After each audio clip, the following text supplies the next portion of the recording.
कार्यक्रम चर्चा में आपका स्वागत है। मेरे साथ चर्चा के लिए मौजूद हैं मेरे सहयोगी शमशेर चंदेल। शमशेर जी, सबसे पहले बिहार चुनाव में जो है वो ऑलमोस्ट सब कुछ क्लियर है और अब ऑलमोस्ट क्या मतलब ऐलान हो चुका है। पहले ही अब उसकी फॉर्मेलिटी होनी है। 20 तारीख को नीतीश कुमार बतौर मुख्यमंत्री शपथ लेंगे। एक रिकॉर्ड हो जाएगा इंडिया के इतिहास में। बिल्कुल अनिल जी, ये तकरीबन पांचवी बार है जब नीतीश कुमार मुख्यमंत्री बनेंगे और रिकॉर्ड होगा। बिल्कुल गांधी मैदान में शपथ ग्रहण समारोह होगा लगातार। हाँ, और प्राइम मिनिस्टर नरेंद्र मोदी होंगे, अमित शाह होंगे, ये सारे के सारे लीडर्स वहाँ होंगे। चिराग पासवान तो नेशनली शायद वोट भी लेंगे। बिल्कुल। और ऐसा मालूम होता है कि 243 की विधानसभा है, 15 बीजेपी के मंत्री वोट लेंगे, 14 जेडीयू के, क्योंकि 85 ये वहाँ की सीटें हैं। और चिराग पासवान की भी 2-3 सीटें उनको मिलेंगे क्या बर्स मिलेंगे कैबिनेट में। तो ये मोटा मोटा स्वरूप है जो पहले फेज में जो है। हाँ, मतलब 15% तो इतने ही होते हैं। 32-33 मंत्री। और साथ में अनिल जी बड़ी बात यह है कि अब महागठबंधन में बड़ी फूट सी पड़ रही है। फूट तो नहीं पड़ रही पर लीडरशिप क्वेश्चन की जा रही है राहुल गांधी की। सही है गलत है ये नहीं पता, मगर लीडरशिप क्वेश्चन की जा रही है और कहा जा रहा है कि अखिलेश यादव क्यों ना लीड करें इंडिया ब्लॉक को। लेकिन देखिए, ये तो अब दूर की 2029 बहुत दूर है। तब जाके लोकसभा इलेक्शन होगा, तब क्या नया स्वरूप अपोजिशन जो पार्टियां हैं उनका बनता है, इंडिया ब्लॉक की क्या स्थिति होती है, देखने बड़ी बात होगी। कई मनमुटाव होंगे, चलेंगे, फिर लास्ट में आके फिर जब इकट्ठा होना होगा तो कॉमन मिनिमम फिर इकट्ठे हो जाएंगे। अगर उस हिसाब से हम लिहाज से देखें तो अभी अगर जो है कि सबसे बड़ी पार्टी अगर इंडिया ब्लॉक में लोकसभा के लिहाज से हम बात करें तो वो तो कांग्रेस ही है।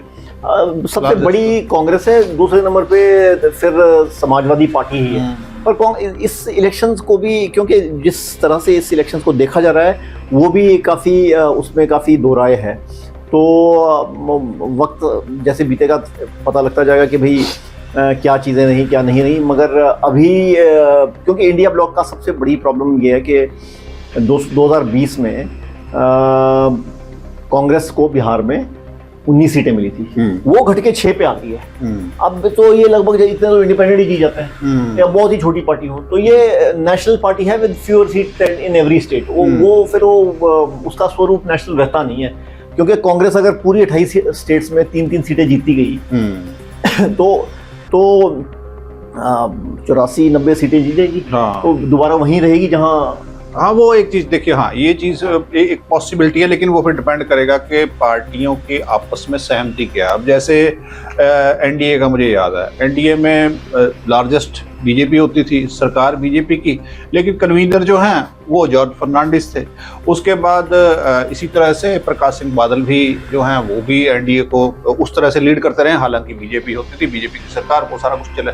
सो ये चीजें तो जो है वो थी। अब उस तरह की प्लानिंग ऑर्गेनाइजेशनल स्ट्रक्चर क्या इंडिया ब्लॉक में हो सकता है, क्योंकि इंडिया ब्लॉक में बहुत सी ऐसी पार्टियां हैं जो कि नेशनल लेवल पे तो चलो ठीक है, लेकिन जब स्टेट लेवल की बात आती है फिर वो बिखरी दिखाई देती है। ये जो इंडिया ब्लॉक जो अभी बीता इलेक्शन है 2024 वाला, उसमें भी बड़ी समस्या ये थी कि जो कांग्रेस को एक बात समझनी चाहिए कि जो 44 या 54 से उनका आंकड़ा 110 तक आया, वो ऐसे नहीं आ गया।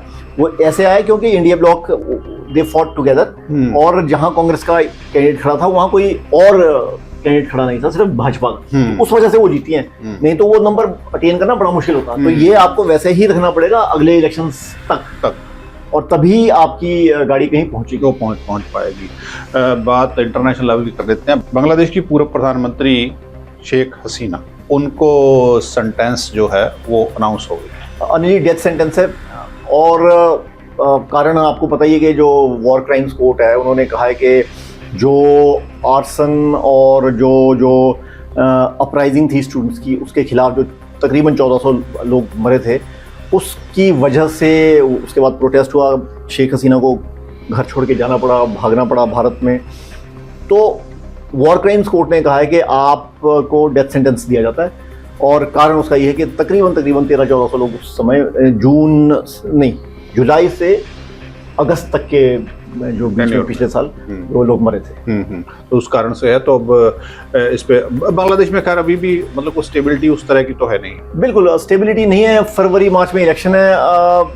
अनिल जी 1971 के बाद ये सबसे बड़ा इस तरह का ट्रायल है। 1971 के बाद सबसे बड़ा, जब बांग्लादेश आज़ाद हुआ था उसके बाद सबसे बड़ा ये फैसला है किसी भी वॉर क्राइम कोर्ट्स का बांग्लादेश में। खैर ये जो फैसले अब चलो आ गया, एक हो गया, सजा मिल गई, अब इसका आगे देखना है, इसको ये इम्प्लीमेंट कैसे होगी, इसको वो चीजें इसको चैलेंज कर सकते हैं। उनके बेटे ने कहा है कि वो चैलेंज करेंगे, पर ओनली जब एक डेमोक्रेटिकली इलेक्टेड सरकार फरवरी में आएगी, उससे पहले नहीं। क्योंकि उनको लगता है कि भाई जब तक सरकार नहीं आएगी तो वो फैसला वहाँ भी वैसे ही रहेगा। हाँ वो चीज़ है, तो देखना होगा आगे कोर्स इसका क्या रहता है। शुक्रिया शमशेर जी, फिलहाल के लिए इतना ही। आप देखते हैं फैक्ट न्यूज़। धन्यवाद।